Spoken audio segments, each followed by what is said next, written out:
Bertsch. I'm the Executive Director for Save the Great South Bay, and welcome to our quarterly speaker series. We're really delighted that you could come out and join us today on this beautiful sunny day. We hope you enjoy the view here at the View, and I want to kick off by saying thank you very much to Blessings Hospitality for hosting us here at the View. So just a round of applause for Blessings Hospitality.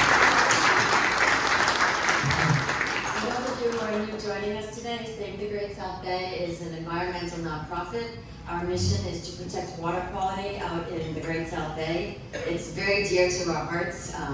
Many of us have grown up fishing and sailing and swimming, raising our families along the bay, and protecting the water quality so that future generations will be able to enjoy this as well is the core of our mission.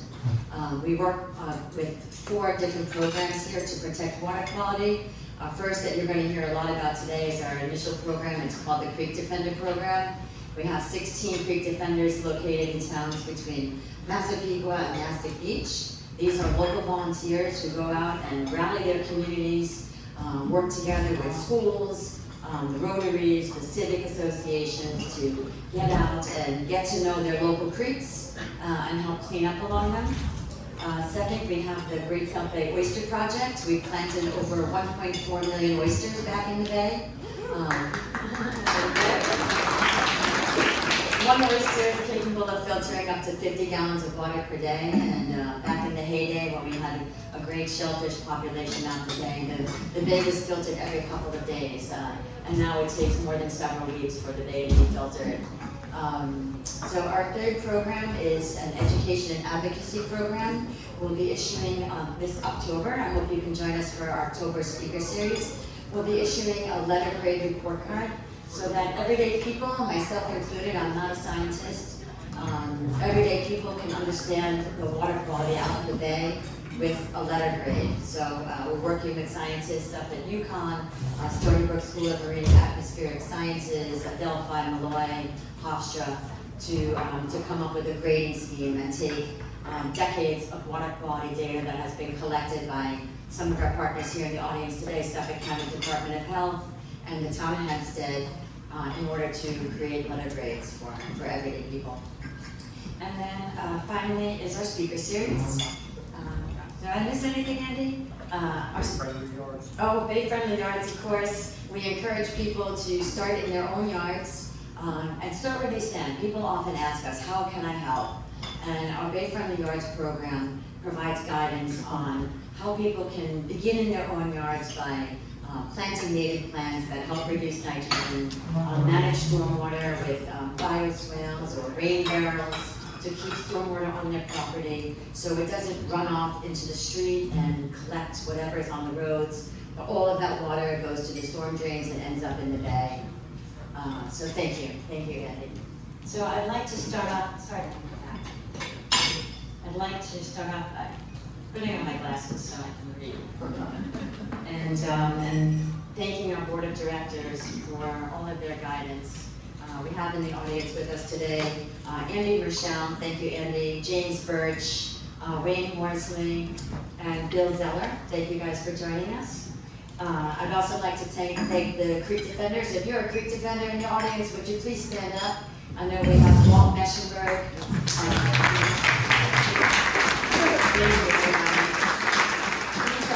These are volunteers who dedicate countless hours every year to organize their communities and really rally people deep in the communities. They're very hyper-local. So the Mastic Beach Creek Defender works in Mastic Beach and has really developed a great network from there, and that has been expanded across the South Shore. I'd also like to thank some of our program partners that are here in the audience today, including Operation Splash, who works together on water quality monitoring, the Patasquash Creek Civic Association. Thank you very much for joining us. And of course, Suffolk County Department of Health, they're a great partner for us on our water quality monitoring. Keep Islip Clean for working with us on our Creek Defender program, and very dear friends of ours at Friends of Connecticut River State Park. I'd also like to thank the public officials who join us today. We can't do what we do without their support, whether it's funding or helping us create new policies. to further water quality.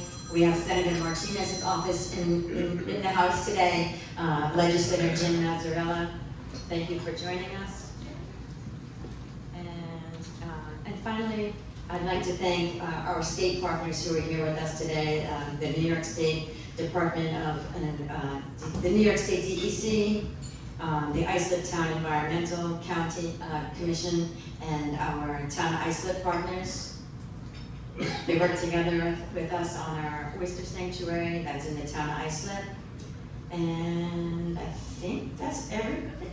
And finally, once again, I'd just like to thank Lessons for hosting us and ReWorld for partnering with us on this great Beautify Long Island initiative, and the New York League of Conservation Voters for supporting this program. With that, I'd like to introduce our panel. I'm going to start off with David Wheeler. David, thank you for joining us. David is the VP of National Partnerships with the Keep America Beautiful program. He's an accomplished nonprofit executive, fundraiser, author, speaker, and educator, and he brings extensive experience in organizational development, fundraising, grant writing, strategic communications, and integrated marketing.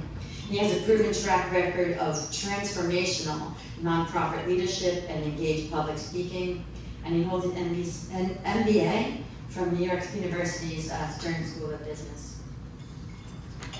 Second, we have a longtime partner for us, and I should have mentioned Town of Avalon as one of our municipal partners. An amazing partner. They're from the one of the most active towns on Long Island when it comes to the environment.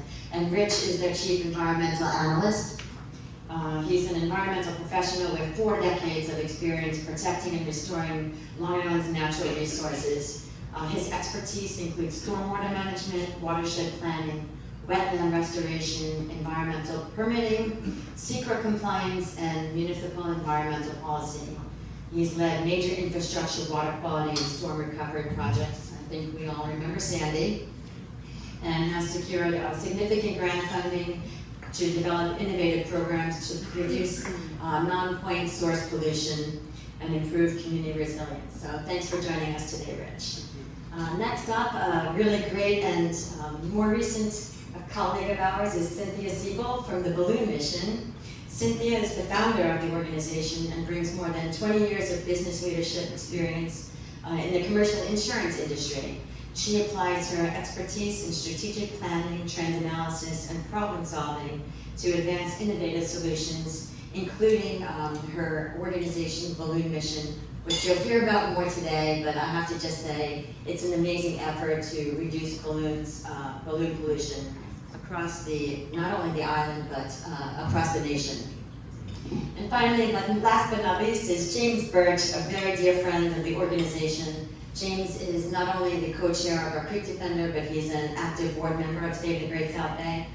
He's a dedicated community leader and a longtime environmental advocate. He serves as a trustee for the Michael Murphy Museum out in Salem, has served on the Board of Education in the Sable School District and the Patchogue YMCA. Through the initiatives including the Creek Defender cleanups, veterans gravestone restoration, and support of the arts, James is completely committed to strengthening and enriching the communities he lives in, but also the communities surrounding it. And finally, I'd like to introduce Theresa Block. She's from Sonas Integrative Strategies, and she is a Fortune 500 marketing executive, strategist, and the founder of Sonas Integrative Strategies, with more than 15 years in leadership roles at Estee Lauder, including global CMO of Becca Cosmetics and the VP of Marketing for Aveda. She now advises brands and mission-driven organizations on strategic growth. She's a board member and chair of strategy and marketing for Balloon Mission and helps expand the organization's reach and environmental impact. So we have quite the panel today. I'm really excited for the presentations. The format will open with presentations from each of our speakers to tell you a little bit more about what they do. Then we'll go into a panel discussion and open up to questions and answers at the end of the discussion. So I just ask you to hold your questions to the end so we can get through our presentations. And with that, I'm going to hand it over to Theresa. Thank you, Theresa. Thanks so much. Good morning, everybody. excited today to talk about and celebrate the inaugural pilot year of Keep Long Island Beautiful campaign. Keep Long Island Beautiful isn't about any one organization or one individual. It is about a collaboration and a cooperative across organizations, across municipalities, and as well as engaging our public and the communities across Long Island to help us to both make and keep this Long Island something special for years to come and to enjoy for our next generations and beyond.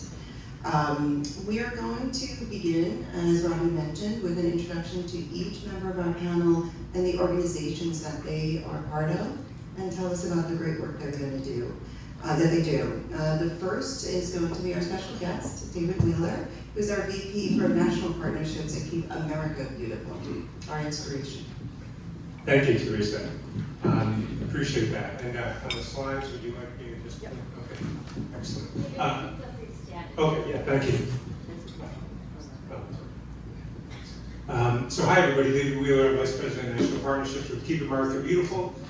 Keep America Beautiful is the nation's leading community improvement organization. We work all around the country.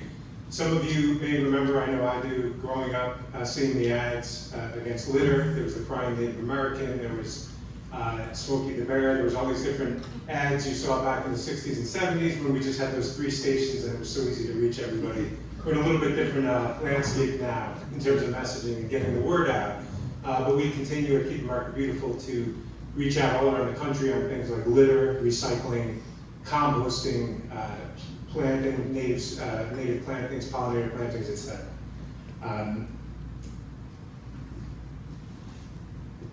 So in terms of our, like I said, we've been around for over 70 years. Our primary, there's a lot of numbers up here about all the, in the last few years, all the economic value we generate through our cleanups and plantings, and a lot of big metrics. What I really want to talk about though is the volunteers. That's really what drives our work. Each year we engage approximately 1 million plus volunteers around the country. And over the last couple of years, we've been doing the Greatest American Cleanup. That's a national campaign we're doing as part of America 250, the celebration of America's 250th birthday. And I should mention we're a nonpartisan, very purple organization. We work across the board with elected officials from both parties. But our work on this America 250 Greatest American Cleanup has been really made tremendous impacts across the country. We've engaged through this campaign in particular, we've engaged over 1.6 million volunteers doing great work in their communities.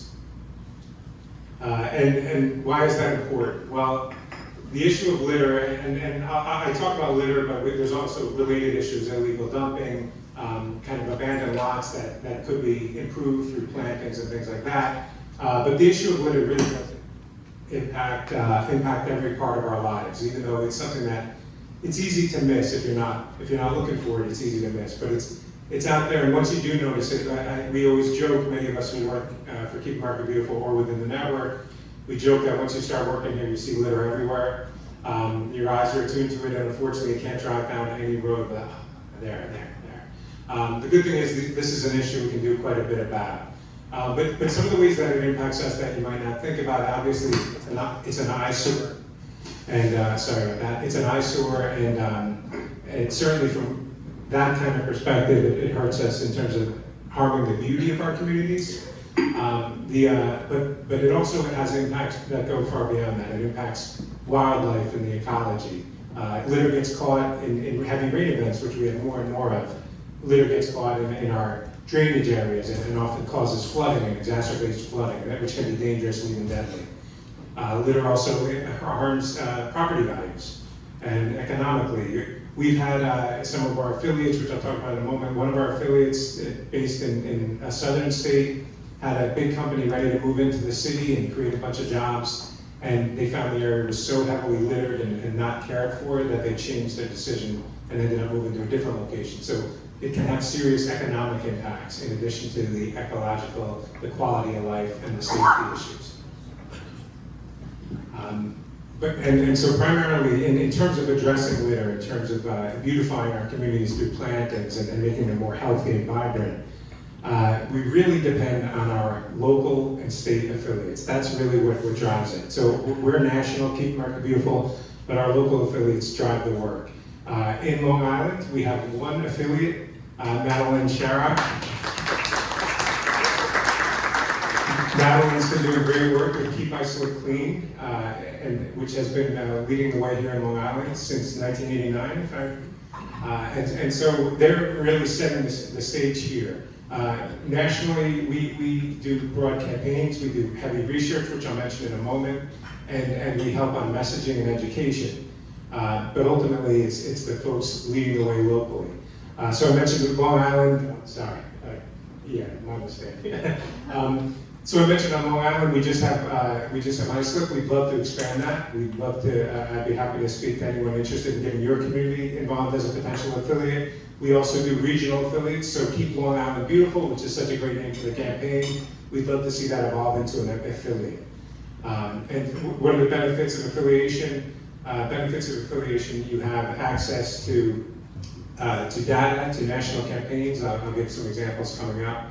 To toolkits and best practices. One of the biggest things that our network does with over 700 of these affiliates around the country is if you're facing a challenge in your community having anything to do with these issues, chances are someone has a really good solution that could work for you. We know that every solution it's not one size fits all, but because of our network, there's a lot of different approaches and you can really find the one that works in your community and then build on it. So that's something we do by making those connections. Thanks. The time is kind of showing that we're more needed than ever. This kind of approach, this kind of volunteerism and getting involved in your communities. We've done surveys nationally across the past 2 years and found really high rates of stress and anxiety, growing rates of social disconnectedness where people just do not feel connected to their neighbors and their community as much as they once did. And kind of concern, also big partisan divides. So a lot of that social cohesion that many of us grew up with. And that's the bad news. The good news is we've also found in those surveys that there's a real strong and growing desire to reinforce that connection, to get that connection back. And one of the best ways to do that is by getting out and volunteering. Thanks. And so that volunteering makes a huge difference. We every 5 years we do a national litter study. The most recent one, which we just issued, released the results of this spring, has found, again, huge numbers here. We study roadways, we study waterways, we study the coast. This is the first time we ever did the coast, so there's some really interesting insights that hold true for Long Island. But what we found with these results is while the numbers are still high, huge amounts of litter out there in the environment, they've declined quite a bit in the last 5 years. So in these studies, which are the largest national studies ever done, they get into such detail. You can see the kind of products that there's like over 100 different items that are categorized. Long story short, cigarettes is our number one littered item, but it's declining sharply in recent years, which people are smoking less, so you get it. On the flip side, things like cardboard, because we ship so much now, we have so much shipped through Amazon and others, that's increased quite a bit. So you do see items going up and down, but the bottom line I want to mention, next slide please, and one more button. There we go, yeah, a couple more. Sorry about that. Our slides are working, giving us extra trouble here. So litter has declined from 50 billion pieces of litter around the country to 36 billion. Again, massive numbers, but the good thing is when you add that up, it ends up being around 100 items per person. So if you're going out, you're walking your dog, you're going for a stroll around your neighborhood in the morning, you see a few items of litter, you pick it up, before you know it, you've reached 100 and you weren't even changing your behavior really. And again, there's a real demand to see litter addressed. People recognize it as a problem. It's never our number one problem, but it's a problem that kind of has overarching impacts all across the board. For anyone interested, we have started campaign where you can text, and again, it's small font and everything. Anyone can connect with me after, and I'll give you the information. But where you can basically text a number and then report your own litter collection along the way. So that's something we encourage people to do. We're getting people to report their own litter collection, and it all adds up to that greatest American cleanup. One last campaign I want to mention before turning over to my colleagues. In the past year, we've started this love campaign where we're basically in different cities like San Diego, Denver, Oakland, and others. We're in 10 cities across the country by the end of this year.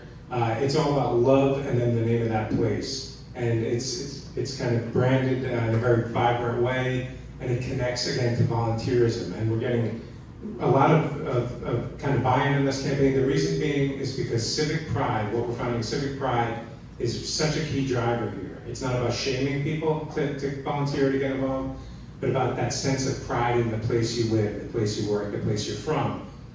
People have that pride, so how do we convert that to going and doing something that shows you care for that place? So it's really about kind of that community care.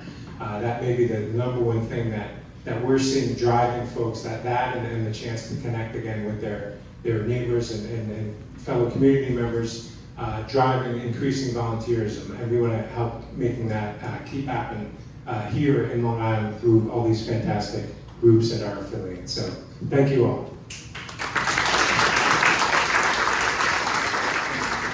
Thank you so much, David. Incredible work being done at the national level, and I want to give a shout out to ISIP for the work that they've been doing for so long. Very, very impressive. We're going to turn it over now to Rich Groh, who's the Chief Environmental Analyst at the town of Avalon. Hey, thank you. We're really honored to be here, and what a nice venue, and how appropriate, right on the day here. What a view. I just want to mention our leadership. We have Rich Schaefer, town supervisor, Antonio Martinez, and we have a new commissioner, Javier Loja, and they are all really incredible supporters of our efforts in the town of Avalon. So I'm going to cut right to, if you could go to the Keeping Long Island Beautiful efforts, go right to there.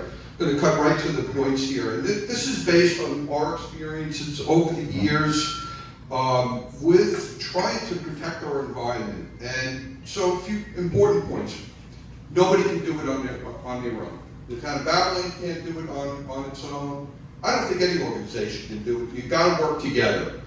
You need to interact. It's got to be government. It's got to be private sector, environmental organizations, and your public.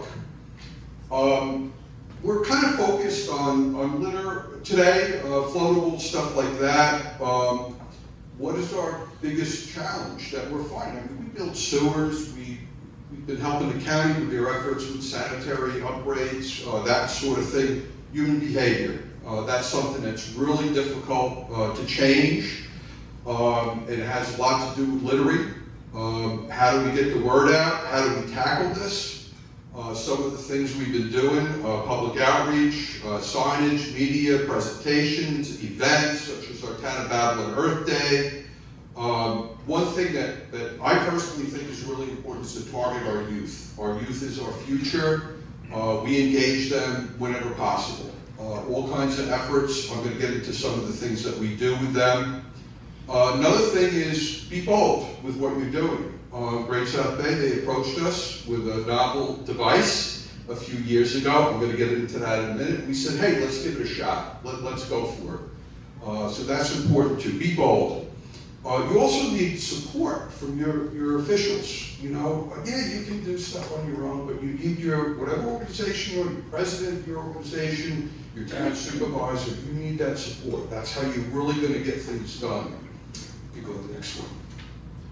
So one big issue that we've been talking about a lot is the issue of floatables. And I think everybody's seen out on the ocean, we're having these massive areas where plastics are accumulating. We know they're bad for human health. They're starting to detect bits of plastic in human beings and the brain, that sort of thing. So, you know, we've been looking at that issue, and if you look over here, this guy, that's called the bandit. And that is one of the strategies. And Great South Bay came to us and said, hey, we've got to save the Great South Bay.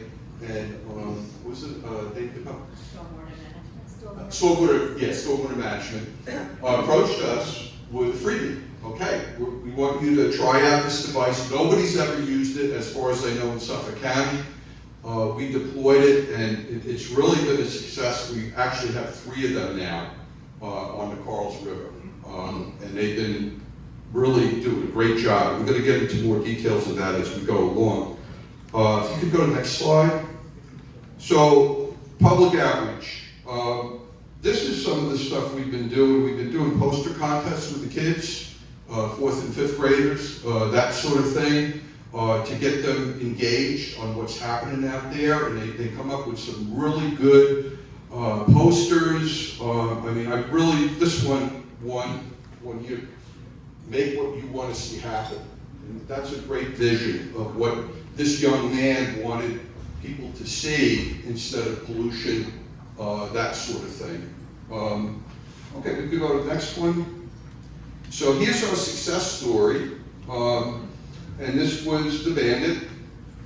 This is after a storm, okay? All of that debris would end up in the estuary and ultimately possibly into the ocean. And this device is working 24/7. It's trouble-free. We have never had a problem with it. It's built durably. It's stainless steel, heavy-duty plastic. We got 3 of them now, and we're very happy. Now going back to engaging, we wanted to put another one of these in south of Sunrise Highway on the Nagunta Creek. So we approached, at the time Covanta, now Reworld, several other companies, NV5, Cameron, Clean and Green, and the Gino Macchio Foundation, which they're doing a lot of oyster work out on the bay. So these groups all contributed. We bought another Bandit, and then the third Bandit we put at Geiger Lake Park, and that's where we have our Earth Day program every year. Okay, we could do the next one. Now, our town supervisor, Rich Groh, incredible leader, okay?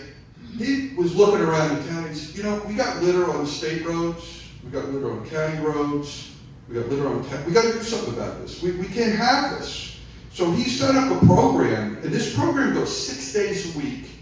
Our crew from the landfill, they are out there every day. They're picking up litter off the state roads, county roads, you name it. They're out there, they're doing this work, and we can go right to the third one example. They have cleaned over 355 tons of litter in the last few years, okay? And that is an incredible accomplishment. And they're out there, they're getting their hands dirty. You know, they're on main roads, they gotta do traffic calming.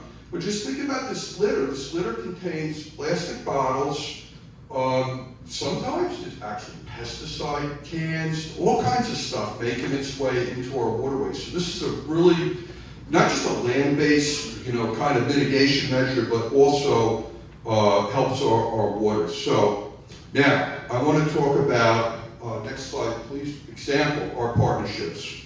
So of course, Save the Great South Bay, Robin and her team, they're outstanding. It's incredible, and they're doing so much work in the town of Appleton, cleaning our watersheds. We have 11 watersheds. The town was heavily developed before we had environmental regulations. There's a lot of stormwater that goes into these waterways. That stormwater carries floatables, litter, that sort of thing. They're out there virtually every week cleaning one of our watersheds, so we really appreciate that. It's a great thing.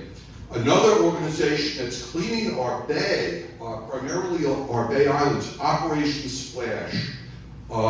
They are phenomenal, okay? And I don't have the latest figure, but it was in the millions of pounds of debris they've cleaned from our bay. And we've interacted with them, provided them with a dock slip. We have a great partnership. They're a member of South Shore Estuary Program.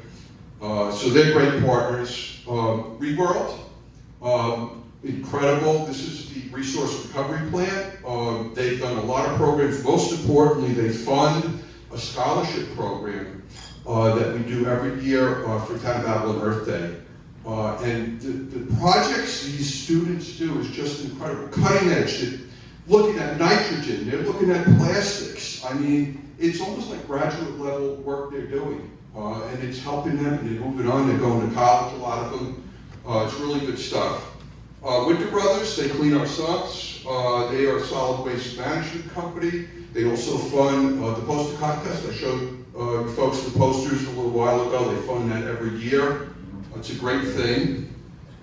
We teamed up with Balloon Mission, Cynthia, a few years ago, and we have bins where the balloons can be dropped instead, and we've been encouraging people not to have an event, and then, oh, let's let the balloons go, which is a terrible thing. They show up in my backyard. I mean, they show up everywhere. It's terrible. Northwell, this is some of our groups, like we've worked with Underwriter Laboratories, with cleanups, Northwell, South Oaks, many Boy and Girl Scout projects we've done through the years. And we've also worked with the local schools, like, for example, A Day in the Life of Carl's River, which we'll do at Geiger Lake Park, where we have botanical gardens, we have a Stormwood wetland, we have a bandit, we're going to have an environmental learning center in a few years. We're going to build our second bioswale there too, so there's all kinds of environmental amenities there. And I would definitely, anybody wants to come to Earth Day next year, it's always the first Saturday in May. It's a great event. Okay, if you go to the next one, this is Northwell, and this is doing a cleanup. They always do a great job. Go to the next one. Now, sometimes these cleanups are pretty difficult. We actually dropped the level of the lake, and we have the ReWorld folks, staff people that are very durable. And they got right in there, and I don't know, we moved about 3 tons of debris last fall, which was an incredible effort. So it's a great group. Thank you, Maureen, for your staff. Save the Great South Bay. I can't say enough great things about them. They're really great partners, and we do just so much. And virtually, I don't know, every week we're doing something. We're writing a letter for you for a grant, or you're writing a letter for us, and it's all great. It's great to have these relationships. Next one. This is public outreach. Part of our stormwater program. We'll put these flyers on the website, get them out to people, make them part of our talks, that sort of thing. How do we do on time? Am I overdoing it here? Or am I okay? All right. So the other thing is we collaborate with other agencies. That may be universities, Hofstra, New York State legislators. We interact with them a lot. Private firms, we interact with them too. And they will sometimes fund a project for us, that sort of thing. Suffolk County Water Authority, we're a big partner with them. U.S. Geological Survey, in terms of groundwater protection, stuff like that. We try to help the county with their wastewater projects, their additional sewer projects they're doing. We've done a few sewer projects in the town also. Soil conservation districts, and that's it, we got it. One thing that I'd recommend is that if you do a project, you do a cleanup, you have a talk with the group, and you interact with them, and you find out, hey, where do you live? Do you live in Babylon, or do you live, where's your location, and what are your concerns, and how can we help you, that sort of thing. So that's something we do, and this was, I believe that was Northwell, and Save the Great South Bay. You did that day, I believe, right? I did the picture. Yeah, and our mantra every day is Earth Day. So that's something that we always think about, not just once a year, but every day is Earth Day for the town of Avalon. That sort of thing. Okay, so let's see. Okay, so that's it. Questions are going to be later. But again, we're honored to be here, and it's great. Thank you so much.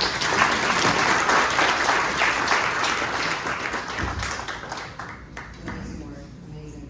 We are going to turn it over now to Cynthia Seibold, who's our founder and executive director of Balloon Mission. I enjoy working with them.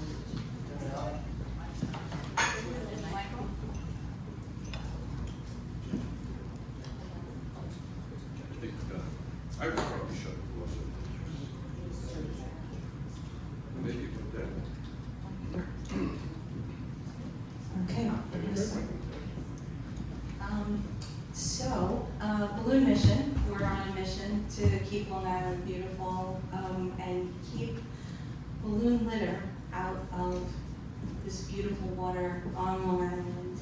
And our mission is to lead meaningful environmental change, and by doing that, we're raising awareness about a little known but widespread problem.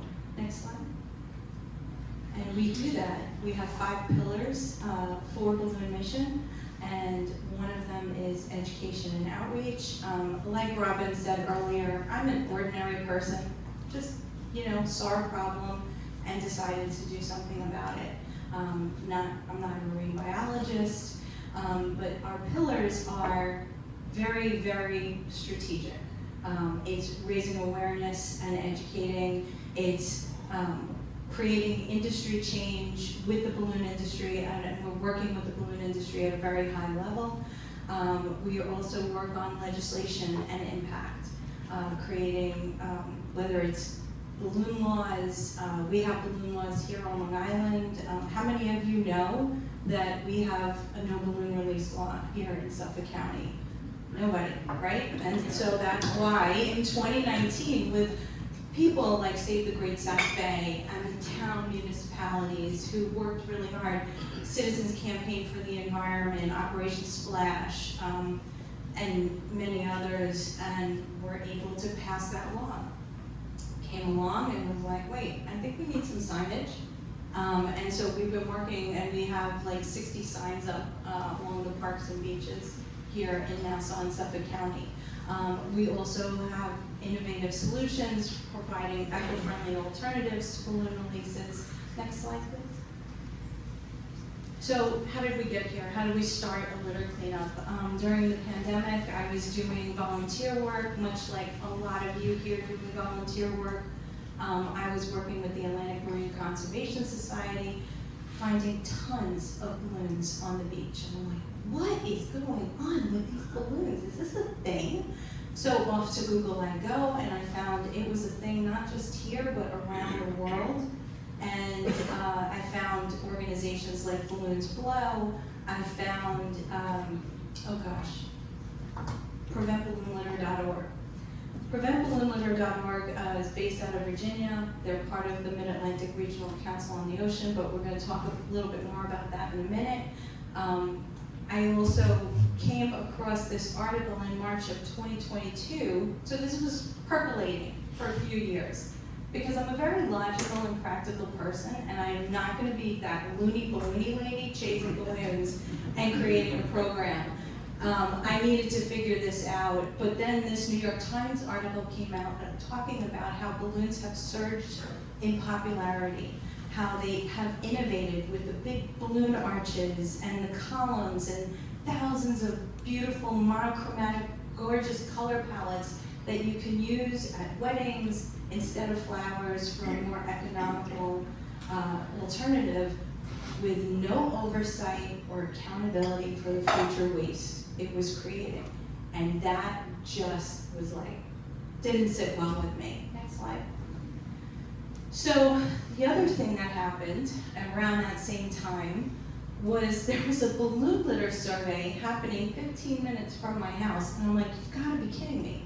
They're surveying balloon litter here on Long Island? Like the science, the universe was saying, Cynthia, you have to go after balloons. And so this balloon litter survey was done with New York State DEC, MARCO, the Mid-Atlantic Regional Council on the Ocean, and this same survey on a 1 by 1 mile stretch of beach happens at Jones Beach, West End 2.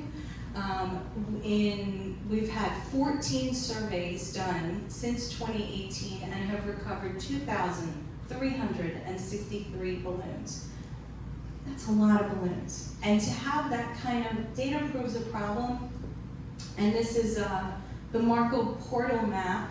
This same survey happens in the 5 mid-Atlantic states, New York, New Jersey, Delaware, Maryland, and Virginia. And we're showing there's a problem. Next slide. So that's a formal survey, but we do informally find plenty of balloons here on Long Island. AMC's has been collecting data at Halleck State Park on the north shore of Long Island Sound. Operation Splash. Between 2021 and 2025, 9,450 balloons pulled right out of the water. Right out of the water, David. And then we also have in July, SoFo Shark Tournament. They've been doing this and have collected 5,500 balloons in just 1 month. They collect balloons, and the tournament is actually happening right now. A little plug for them. And you can, if you have the most balloons, you get to go out and tag sharks. Isn't that great? And then also Callahan's Beach, we have a balloon mission volunteer who is in Fort Salongo. She, just on her daily walks, in 2026, in 72 days, 142 balloons. Next slide. So we're talking about why a balloon mission is needed. Data proves a problem. It's estimated about 1 million balloons are released intentionally every year here in the United States for memorials and celebrations. But there are also accidents. We're working with the balloon industry to make sure that it's mandatory. If you have large balloon displays or even 24 balloons, this guy is walking out of a party city and the balloons are blowing away, it's a windy day, you can't even get it. So it's carelessness. Sometimes it's accidental, somebody, 6-year-old, we're not looking to, make people feel bad. We're not balloon haters. We just hate them out in the environment where they don't belong. And this is just raising awareness and educating about responsible balloon practices. The balloons are the 3rd deadliest litter to marine life after derelict fishing gear and plastic bags. They also cause fires and power outages, and they just simply add to our plastic pollution problem. Even the latex balloons are infused with polymers that make them a plastic. So we need education and behavior change to prevent balloon litter, and that's what Balloon Mission is all about. We are the first community collection program in the United States. We started here on Long Island, and thank you, Tommy D, I appreciate that. We have partnered, and like Rich was talking and David was talking, it's all about collaborative partnerships. We have over 115 organizations that have said yes to our program here on Long Island, but then we're in other states as well. We like to say once the fun is done, you pop and drop your balloons into our balloon bin. The Long Island Children's Museum was one of our early partners. Thank you to Maureen Early, who when I first started this, I sat down with John Conroy, who is then the Commissioner of Sanitation for the town of Hempstead. I'm like, okay, I have this crazy idea. I want to collect balloons, but I need to put them somewhere. And he's like, well, I want to introduce you to Maureen Early at Covanta. And boy, this partnership has just paid dividends. Maureen has made Balloon Mission possible. She introduced us to the Long Island Children's Museum. We solved a problem for the Long Island Children's Museum. Believe it or not, their board understood what was happening with balloons, and they wanted to eliminate their balloons at kids' birthday parties. And they're like, we're a children's museum, are you kidding me? What are we gonna do here? Hi, I'm Cynthia Seibold, we're gonna go collect your balloons. And so they designed this. They have one in their lobby. Long Island Children's Museum has over 300,000 visitors every year. So they're seeing this. This is social diffusion. You know immediately when you see this balloon bin, we're collecting balloons. This is wonderful. Our motto is collect, protect, preserve. We're collecting balloons to keep them out of the environment, to protect wildlife and people, as well as preserve the environment. One of our other amazing partners has been with the Suffolk Cooperative Library System and the Sustainable Libraries Initiative. We have 39 libraries in our program in Nassau and Suffolk County. We have 36 schools, environmental groups. The first Balloon Mission chapter is in Virginia. They have 10 balloon bins in the state. Next. So we have collected over 83,000 balloons just here on Long Island. I can't count them outside of New York, but this is our test pilot program. And so in 3.5 years, we've collected 83,000. We've repurposed them with ReWorld, our solid waste to energy solution right here on Long Island. outside of New York. We use TerraCycle to recycle. We also use these as a environmental art. We have environmental art workshops that are happening here in New York and New Jersey, and it's just a great way of bringing it to the kids and having something really fun to do. And this past month in June, this was a record-breaking month, almost 11,500 balloons. Next slide. And this is just an example of how we pop and drop our balloons. Next slide. And then this is our education and outreach program. We have partnered with preventballoonlitter.org. We show about, with our banners, what the impact is. Then we show eco-friendly alternatives to balloon releases or party decorations. And then as part of this community-based social marketing campaign, you make a pledge that I'm not going to release balloons, I'm going to blow bubbles, or do some other eco-friendly alternative. Next slide. I have to just give a shout out. One of our greatest impacts, this is a great success story. One of our partners is AMCs. We do beach cleanups every month in Lido and Point Lookout, and with the town of Hempstead, also a great partner. In April of 2025, we had a Girl Scout troop leader who was there with her troop doing a beach cleanup and came across our table. That's Dawn Brennan in the back. And she said this would make a great Silver Award project.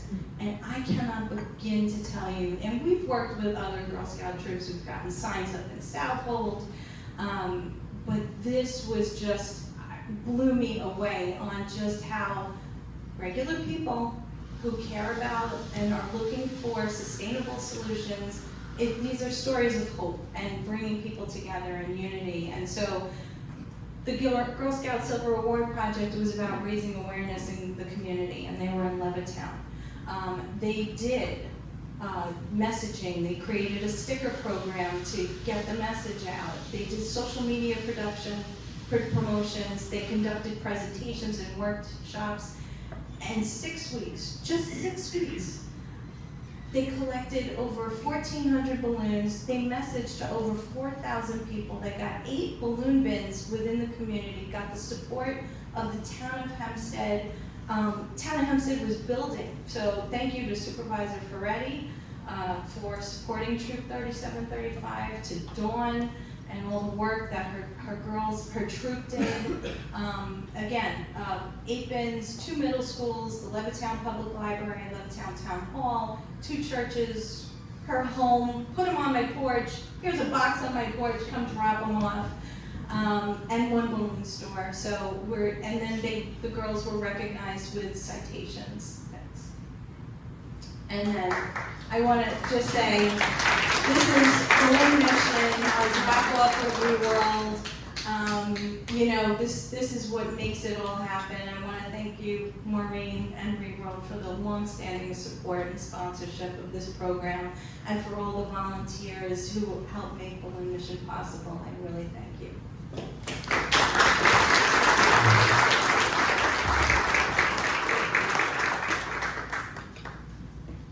Thank you. If you can pull that first slide up the back. So, welcome. My name is James Bertsch, and I'm the Creek Defender Co-Chair. Start with a question that's rhetorical, but what's in the name? Okay, what's in our name is our mission, Save the Great South Bay. The other piece of that is just as important, is that while we're saving the Bay, we're strengthening our social communities. That really speaks, I think, to the whole purpose and mission of us being here today, because it's really about people, and again, strengthening the community. So when you think about Save the Great South Bay, it really starts with our story. And our story is 2012, 2 people that had graduated, 1977, come back from the high school reunion. They jump in the bay and they're horrified. And their feeling is, what happened? What happened to the bay? So that there's kind of, in their mind, they can't talk about anything that night except for really the state of the bay. Again, it had been away since 1977, it's now 2012. So really, they start a website, and that's really, the start of it, but they started to engage in conversations with people. And some of the things that they're saying is that 3 out of every 4 clams, hardship clams, were harvested from the bay.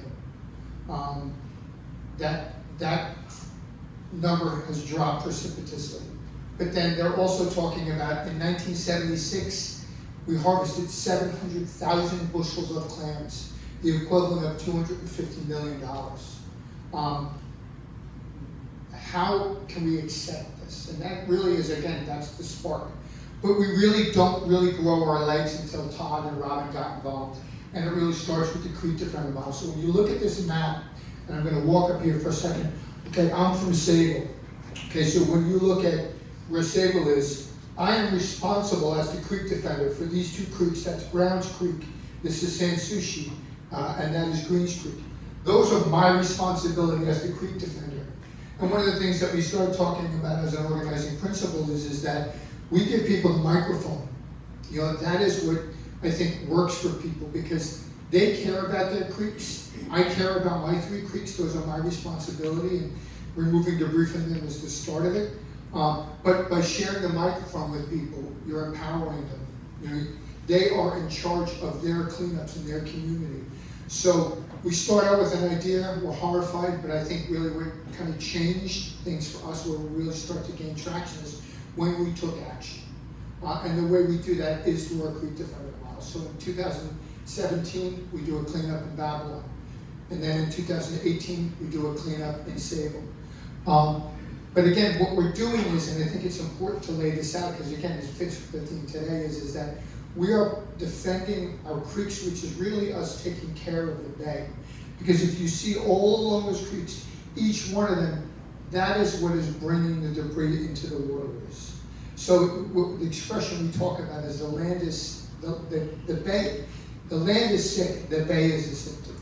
So we're treating the land. And I think it's important to really, and this is a little bit of a list here, but I think it's important to talk about how we've grown that model, because we have what I would say is a circle leadership model. There's always room inside the circle. And what happens to that circle is it grows with each person that joins. But I'm going to ask Tom Kane. I saw you here. Where are you? Raise your hand. Tom Kane back there. So Tom is the Creek Defender for Bayshore. Tom was a 2-term Rotary president. Tom's got real roots in his community. And he oversees an area that includes Todd Shaw in Babylon. That includes Annie Rochelle and Ed Reagan, 2 of the OGs from West Islip. Bill and Keisa Isoplean in Islip. Ron Gibbons in Great River. Now, who was Ron Gibbons? Ron Gibbons was president of the Great River Community Association. His son was the president of the Great River Community Association. He was a fire commissioner. He cares about conservation. He cares about his waterway, which in this case is Connecticut River. And Don, where are you? I saw Don as well. Don is the other Creek Defender co-chair. Don oversees the Wanto Lions. He's from Massapequa, he's the Massapequa Creek Defender. Dennis Seary, who's the Creek Defender for Amityville. Dennis was the mayor of Amityville. And then you have Joe and Olivia in West Babylon. You also have the North American Kiwanis. So we now have 2 organizations that are the Creek Defender for their community, Wanto and North America. And then in my area, and there's somebody I'm going to speak about in a second, but we have Kim in Oakdale. We have Bob Draffin, who founded and is the 22-year president of the Bayport Civic Association. Jason Borowski, who founded the Blue Point Civic Association. He is the Creek Defender. They are the Creek Defender. Jen, Brad, and Brian, they are for Patchogue. Jeff and Joe are in East Patchogue. Albert in Bellport. Seed in Bellport. Walt and Mike in Mastic. Janet in Connecticut State Park. Janet is the ultimate OG. I'm going to speak to that in a second. But then you have Jeanette from work here. Jeanette is she grew up in this private bungalow community nearby. She's a trained arborist. She's our newest Creek Defender. We also brought on a Creek Defender, our first beach defender. He's a Davis Park fireman. But that's where the power comes from, is that a local person that cares about their creek is leading the cleanup. They decide what creek is going to be worked on. They decide when, what task, the date. It's a lot easier to schedule from the top. It's a lot harder to do it from the bottom because of people's calendars, but that's where the empowerment comes from, because it's theirs. They have a stake in it. If I can go to the next slide. And I think this is really, for me, this image brings together everything for me.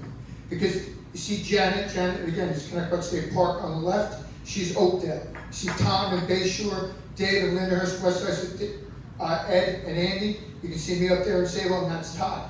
But what do people need? And you spoke to this when you're talking about, cleaning up America, is that people need a sense of purpose. They don't feel that they have a sense of purpose, and they also, a need that we have is a need for community. Okay, so that is what we're offering people, and we're empowering them because they are doing something to save, to take care. And that's sort of, I think, and again, using that model we have, we're a broadening circle. It, I think, encapsulates kind of why what we're doing is effective, because it truly is grassroots, and it really, in my eyes, starts with the Creek Defender. But Janet, we started cleanups in 2017, 2018. This is 2021. Janet is a longtime friend of president of Friends of Connecticut State Park. She said we need some work done in the Connecticut River. So we all go there, we all meet. We had an incredible time, but that fellowship, that sense of community that we experienced, the fun, the support of one another, because we're helping Janet. But I really feel like this is kind of what made things really happen for us, because it's that fellowship and supporting each other. But if I can go to the next slide, but it's borne fruit. So this is last year's, just each of the different cleanups. And again, the real key is because the person that's the Creek Defender is in charge. So they're not like there's a level of investment you have when you have some say and some control over and directing the actions. But we've done very well. But I think, and I kind of want to bring it kind of full circle back to Robin and Todd. The purpose of this is obviously to talk about the role of collaboration, what it takes for us. We had an idea, and we're against what happened to the Bay, but really, you can't just sit in your feelings. You have to take action and step forward and move forward. And I think that really started with the dream for us, shortly after we founded, was to become part of what's the International Waterkeepers Alliance. It's a coalition worldwide that patrols 6 million miles of waterways to work clean water. So that became really the focal point and the focus for us as an organization, was we wanted to attain that. That was an achievable goal. Again, and that goal was to be part of a circle bigger than our own. And I think for me is that really invested us with a sense of purpose. If you want to go to the next slide, and this is really closing out. So the numbers are, this is again just for last year, 2026. So we had 25 cleanups, 30,000 hours, 708 volunteers, 393 pieces of trash, and then there's more comprehensive data, including 93,000 pounds cumulatively. But I think, again, the thing for me is that how do you empower people? And I think a lot of it is giving them some say. It's taking action and working towards goals. So for me, this is an important part of my life. Because I remember, and it really, for me, started with that memory. I worked in a freight boat in Seibold. I remember looking across the river with my friends collecting clams. I remember going to football practice in the summer. Coaches get mad because there's some kids missing. Where are they? They're clamming. You know what I mean? And I think for us, to be part of this is really, I think everybody kind of gets it. Collaboration is the way to work in the future. But thank you for your attention. I look forward to the panel.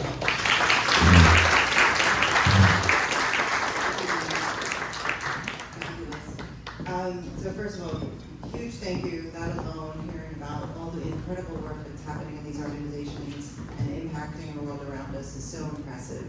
I hear a lot about community in this conversation. Sidebar, recently listened to a podcast about the happiest place on earth, which is Finland. And one of the key components in that happiness factor was a sense of community and having the ability to contribute to others around us. And I think that these examples help us to not only create such a beautiful Long Island, but also then bring us together in a much stronger way. So we're going to start talking, if I can also do my second, about Keep Long Island Beautiful.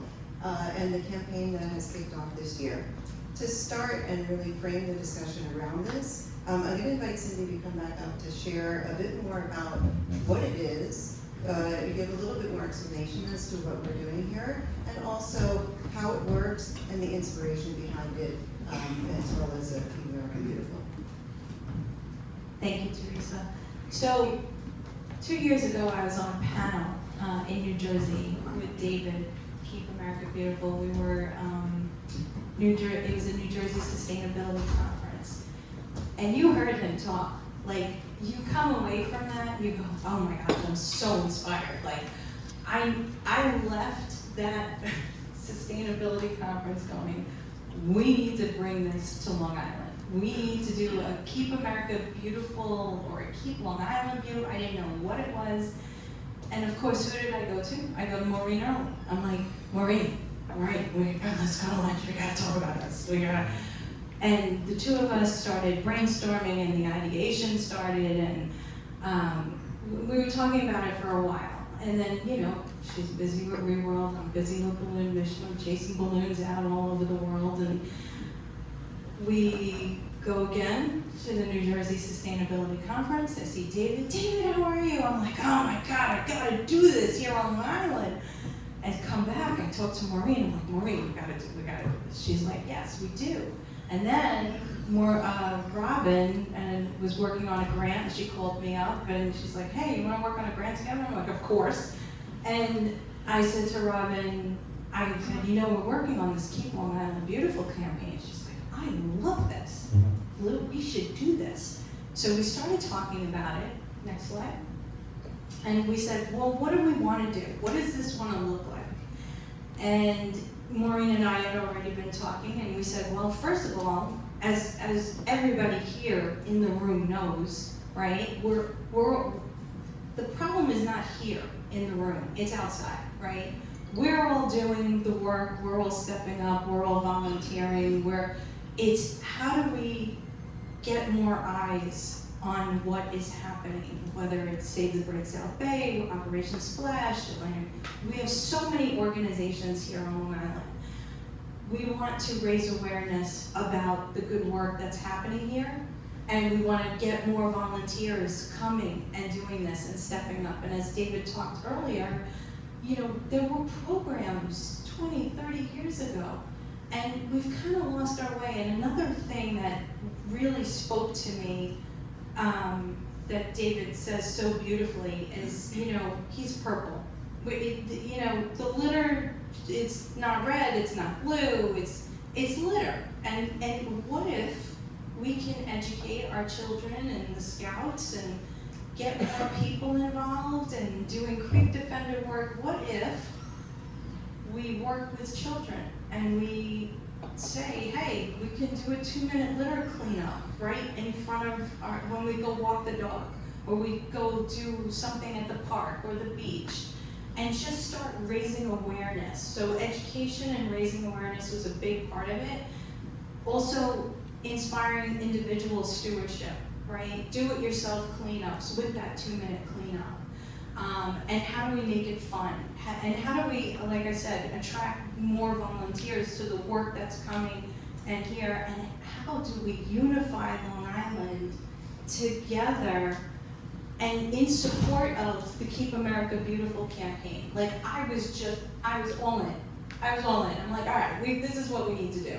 And if I've done it with balloons, we can certainly do it with Long Island to keep Long Island beautiful. Next one.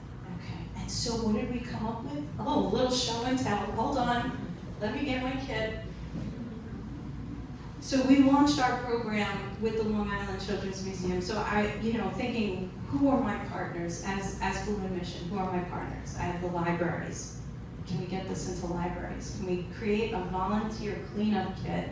The libraries have a library of things, which is a great program. And maybe we could lend these out. People promote them. The cleanup kits come with a litter picker, a safety vest, a little card that's the clean up and green up. We want to clean up and green up Long Island. That's what we want to do. And if we could raise awareness about this, monitor a stormwater drain, or whatever it is going to be. Oh, and it's not just litter. It's beautification, right? It's invasive species removal. It's pollinator gardens. And so whatever it is you decide you want to do, there's a tracker. And I want to give a quick shout out to the founder of Beautify LI, Tim MacArthur, who we needed a website. And Tim was calling Robin, because Tim has a Beautify LI radio show, and he was calling, talk about serendipity, right? We needed a website. We needed a place that people could go to track their metrics, because at the end of it all, we want to share our collective impact, whether it's DIY cleanups, beautifications, invasive species removal, whatever it is, and we want to share it with Keep America Beautiful, right? This in support of Keep America Beautiful. So we have these awesome cleanup kits, and when we launched at the Long Island Children's Museum, again, this is our metrics card, one more. Oh, and these kits are sponsored, before I forget.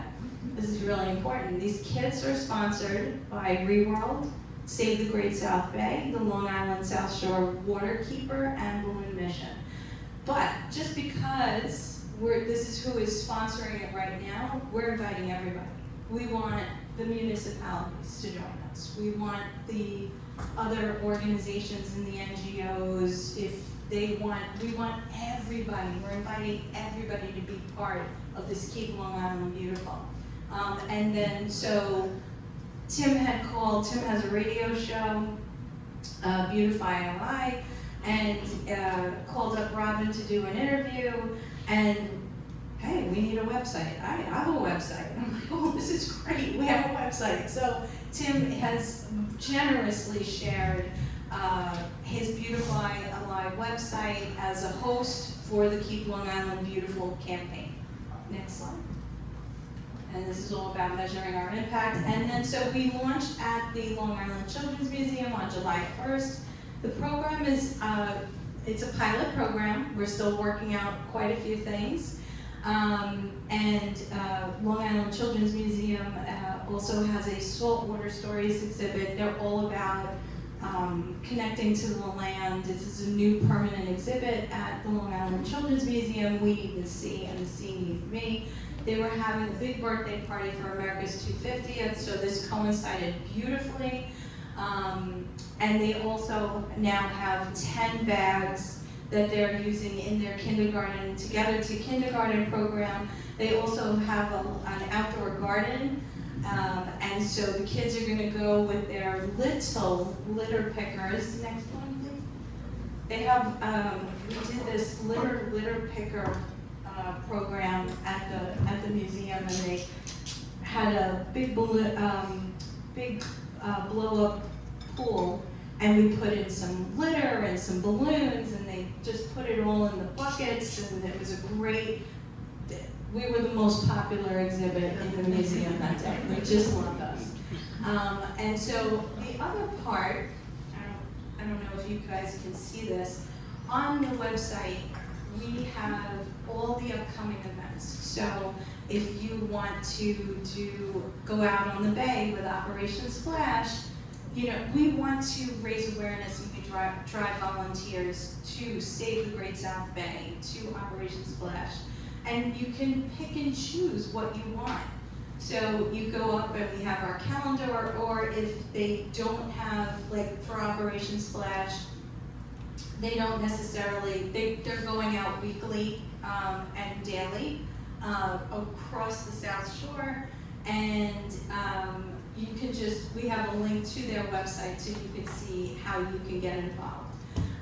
So this is how one way that we're raising awareness. You can do the Oyster Garden projects, you can do the Patchogue, I think CCE, Citizens Campaign for the Environment, was just doing 2 pollinator gardens.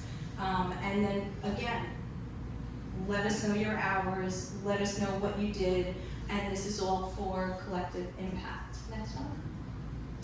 And another, like we talked about, these are the Suffolk County Library System has 59 library branches, where these kits, these sponsored kits are available.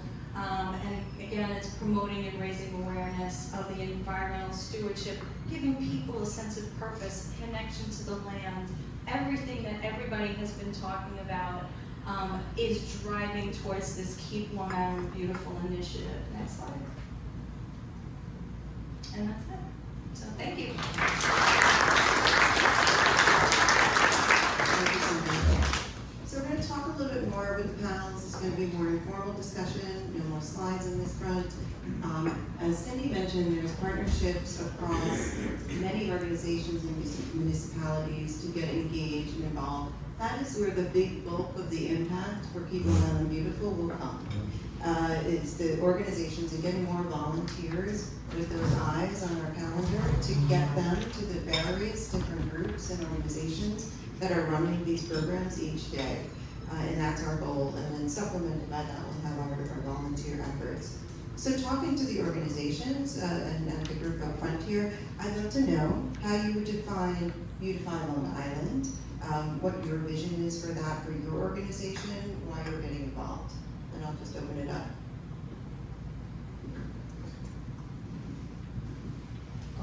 One thing I want to point out is that notice it's Keep Long Island Beautiful. That's an affirmative statement. In other words, we're not against trash, we're for beauty.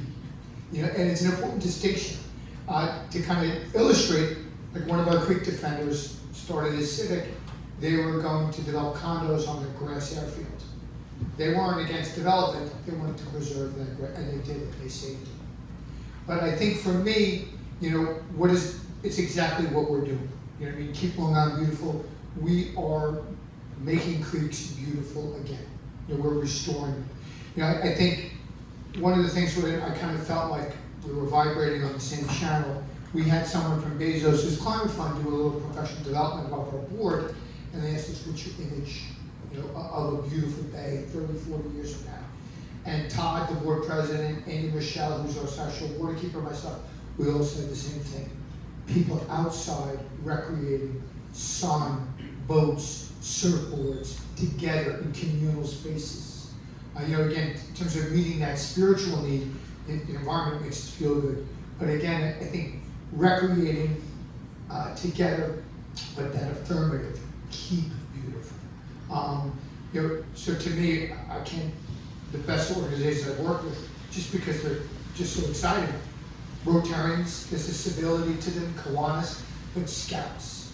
These kids have real responsibility. Like when they do those silver projects, the Eagle Scouts, to me, that feeds my soul.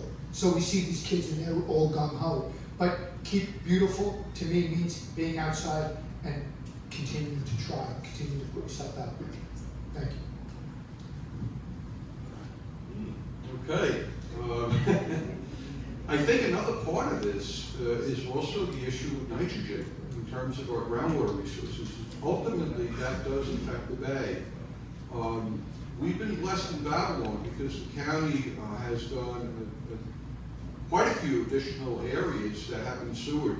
North of Southern State Parkway, we have done our own project in Wyandanch, also at Geiger Lake. We've got real cesspools. Ultimately, nitrogen can affect. We've been seeing blue-green algae blooms, which we really didn't see much of years ago in some of our waterways. Our town hall pond was closed recently because of that. Nitrogen ultimately, can cause algae blooms. Also, affects wetlands, and wetlands are our filters, for our bay, and that sort of thing. So there's some other factors. I just want to mention one other thing. And the Boy Scout, the Girl Scout projects are awesome. We had one young man that did a project at Gilgo, kind of like your own, pick up the litter yourself. You have a couple buckets, very simple, a kiosk, and a little public information. He set that up. We did a program with our Parks Department for baseball teams, because a lot of your floatables come from parks, unfortunately, because that's when people are out and unfortunately they're littering. So we have a program where the teams got to clean up after every event, that sort of thing. So there's a lot of different ways to tackle this. Yeah, building on those comments, we've talked a lot about litter today. Keeping Long Island beautiful can include things like litter cleanups and preventing litter in the first place. But to some of the points that some of my co-panelists have made, it's also about taking kind of those other proactive steps. Could be planting native trees or community gardens. It could be removing marine debris from the bay, because that serves as traps crabs and bycatch, and basically harms bycatch and which hurts us economically as well as ecologically. It could be taking the steps on land, as that connection, land and water, that basically give us a healthier landscape, but also improve our bay and our coast.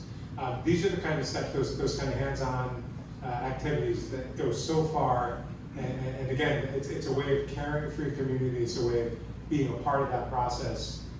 That for us, one of our slogans over the last couple of years for many of our campaigns has been "Do beautiful things," and that "Do beautiful things" is all about. It's up to the individual and the community what makes the most sense for you in that place. But here on Long Island, there's no shortage of activities that any given individual can take, and even better, there's no shortage of organizations and townships and cities that are doing this great work, like Save the Great South Bay, the Balloon Mission, and you name it, Keep ISIC Clean, the City of Babylon, Town of Babylon. There's just so many groups already leading the way where you can kind of build on that. So you're not starting from scratch, but actually your impact is then really magnified in that way. Theresa, I'd like to move to audience questions. It's 11:15. Thank you. I'm going to do one other question before we jump in, and then we can go right there. So the one thing we wanted to add to this is talking a little bit about Great American Cleanup. We have so much experience in that space.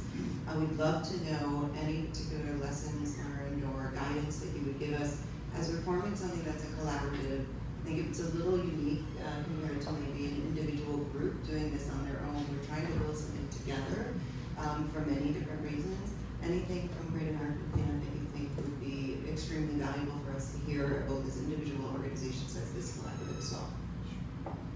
Thanks. Great question. Because as part of the Great American Cleanup, like I mentioned, we've been working all around the country in everything from really small rural hamlets with maybe one stoplight and one volunteer running an affiliate to big cities and everything in between. What we found in kind of building these collaboratives, like you all are already off to an amazing start and already showing huge results over the past decade or decades in the case of iSlip.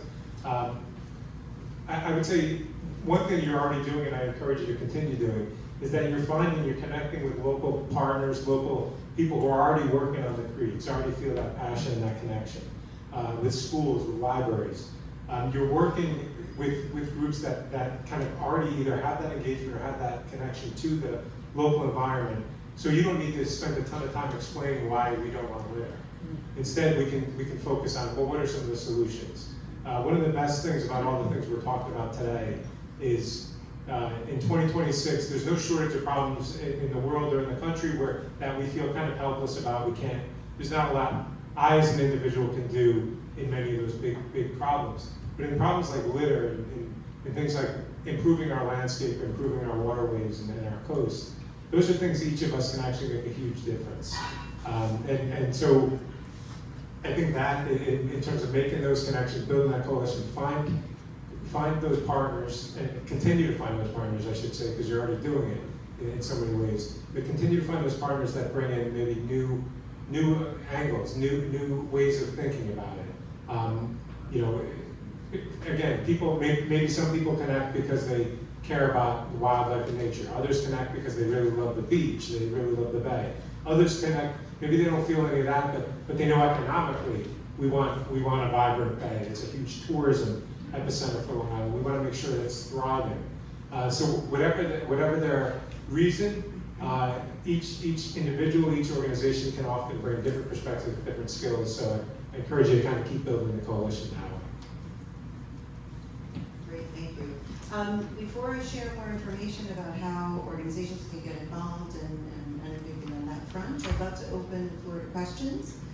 See if anyone has any questions for her. Or break it down. This is mainly a question for Rich.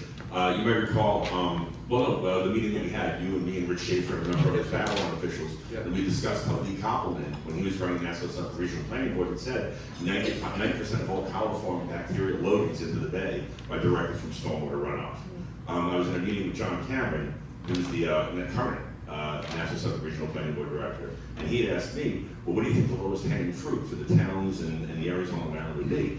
I said, we have thousands of stormwater basins that no longer are being utilized. As an example, Nassau People Park just recently got a $1 million grant from the Office of Stormwater Recovery to reestablish the piping to their sumps, because what occurred was in the 70s and 80s during development, they started to develop storm sewers that ran directly to stream beds. And as a result, that prevented stormwater from running to these sumps. So in terms of what we're discussing today about floatables, if that was actually something that was promoted by these organizations around the towns, because John had brought up, it really has to be the towns that push these things.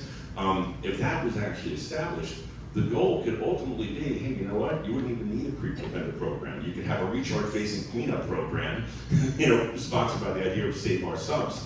And in the Massapequa case, they got $1 million from the Office of Stormwater Recovery, 100% paid for it.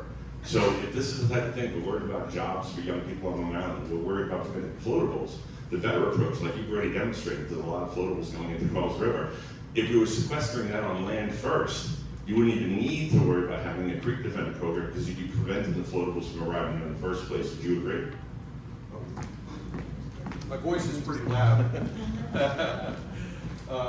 Yeah, most definitely. We built 4 biospills already. We were going to do our second one at Geiger Lake. Certainly, nipping it at the bud, like Rich Schaefer's clean program, that's, you cut right to the chase. But even before that, how about, the public outreach and reaching out to the kids? So the litter doesn't happen in the first place. So I think that, that's important. The education start at the beginning to reach your better people. But just quickly, as you had said, it's hard to change human behavior. It is. Sumps like, 109 right by Burger King, there's a sump right there, it's just trees. That'd be a great area to reestablish those kind of basins. Yeah. Thank you. Are there other questions? It is hard to change human behavior, and that's what Keep Long Island Beautiful is all about, changing behavior.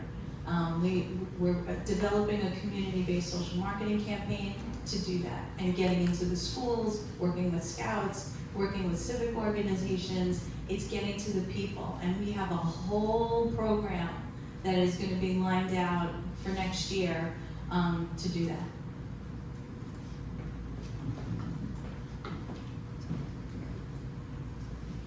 I have 2 questions. First question is for Cynthia. Where are most of the balloons manufactured, and is there a way of controlling that? My second question is, does anybody know what the outcome of the auction of the old Dowling property resulted in? And nobody seems to know what happened with that. That's a great question on balloons. We have 4 manufacturers here in the United States, but there is a big manufacturer in Mexico. China is huge. There's a little more, and then in the UK there's also. So balloon manufacturing is happening around the world. Party City was one of the larger players. They still have a space, even though they closed their brick and mortar. They're now in Staples, and other retailers have picked up some of that. The balloons in China are not as good quality. So like in our balloon mission collections, I'm finding brand new balloons, like tons of latex balloons. And I reached out to some of our partner decorators and I'm like, what is going on? And they're like, they break. Like, we spend extra money for quality balloons. So, the point is to keep the balloons out of landfills where they can blow away and to stop those breakages. So I don't know who can answer your next. I'll take a stab at it. And as far as the former Dowling property, I know it went for sale again. I'm in touch with the Oakdale Historical Society because I've been trying to monitor it. this seems to be part of the strategy of the property owner, putting it for sale, but I was not aware that there was a recent auction. There was one scheduled in June. June 20th. Okay, I'm gonna find out, because I've been trying to monitor this up. But if you don't know, it's a historic property, Vanderbilt owned it, it's been in disrepair, and it's in this area.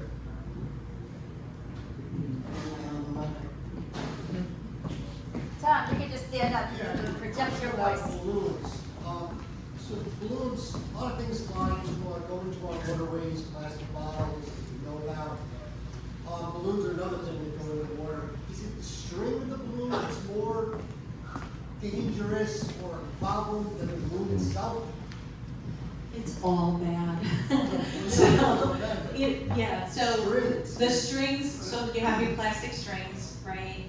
They cause entanglement around birds. Birds use them for nesting, but they're also, from an agricultural livestock, we've had problems with cows and horses. Latex balloons, the burst latex balloons, there are federal warning labels on balloons that they're a choking hazard for children 8 years and younger. They're on the packaging of latex balloons, and adult supervision is required. So if they're a choking hazard for children, they're obviously a choking hazard for animals. They're very light and flimsy, they get caught in the esophagus, they also cause suffocation, and they also cause stomach blockages. Even the foil balloons, Mylar is a brand name for like Bounty paper towels. Foil balloons are, these are very light and flimsy. They float at the top of the water column. Whales eat them, believe it or not. The whale, the esophagus is also quite small.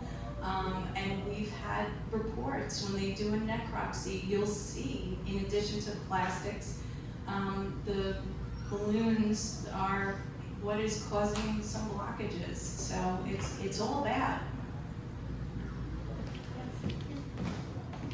Just to follow up, I thought the balloon presentation was very good, thank you. I'm wondering if you have worked with event planners that are using these balloons to decorate wedding venues, parties at home. Let's say you have an event here, and you hire a balloon event planner. They come in, they decorate the place, it's beautiful. I rented the place for the day, I paid for it, leave. The event planner who decorated it leaves. Who's responsible for eliminating and disposing of these balloons? That's an excellent question. So, and at the beginning of our presentation, we talked about the industry being one of our pillars of what we're working towards, creating responsible practices, breakdowns, disposal, recycling. We want to work, and there are eco-conscious balloon sellers, decorators, artists that are out there that every week our balloon mission mailbox is ringing from around the country with people who are, you have concerned citizens who are like, oh, we had this wonderful wedding and we used 10,000 balloons. What are you doing with them after, and it's very uncomfortable now for the decorator because people are starting to understand we have a litter problem. And, this one event that we had was beautiful and wonderful, but now what? So that's why outside of Long Island, we are working with TerraCycle. They recycle our balloons, and we're trying to work with more balloon decorators. And it takes a long time to onboard. I'm in the process of working with a Chicago balloon decorator right now, who also is committed to making sure his balloons don't go to a landfill.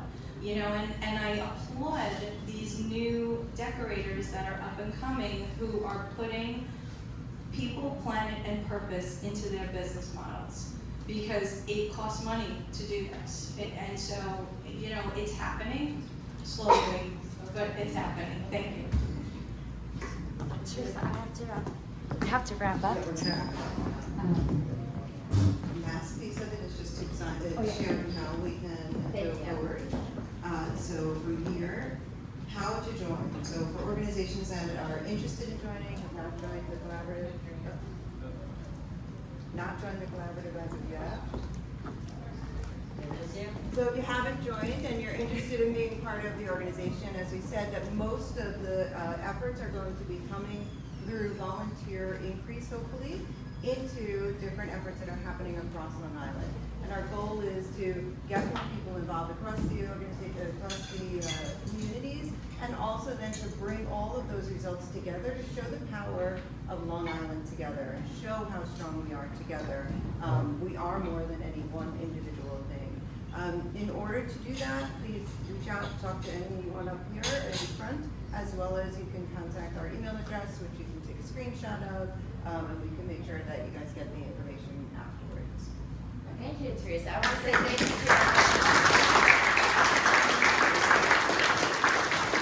I'll speak loudly. I'll just have a couple of housekeeping items. I'd like to thank Congressman Garbarino's office for being in the audience today, and I want to acknowledge Tom Kane, a board member, who came in a few minutes after I said welcome to everybody. So thank you, Tom, for joining us.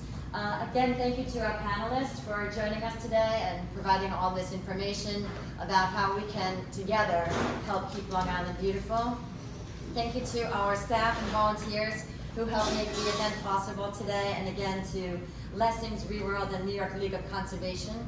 And if you'd like to join us, I'm going to do a little plug for our upcoming event. We have the Oyster Ball coming in September 12th. It is our annual fundraiser to support the efforts of Save the Great South Bay. Tickets are available on sale at savethegreatsouthbay.org, and we hope we will see you there. Again, the panelists will stay around. I'm going to ask the panel to stay up here for a quick photo shot after the event. And thank you all for joining us today.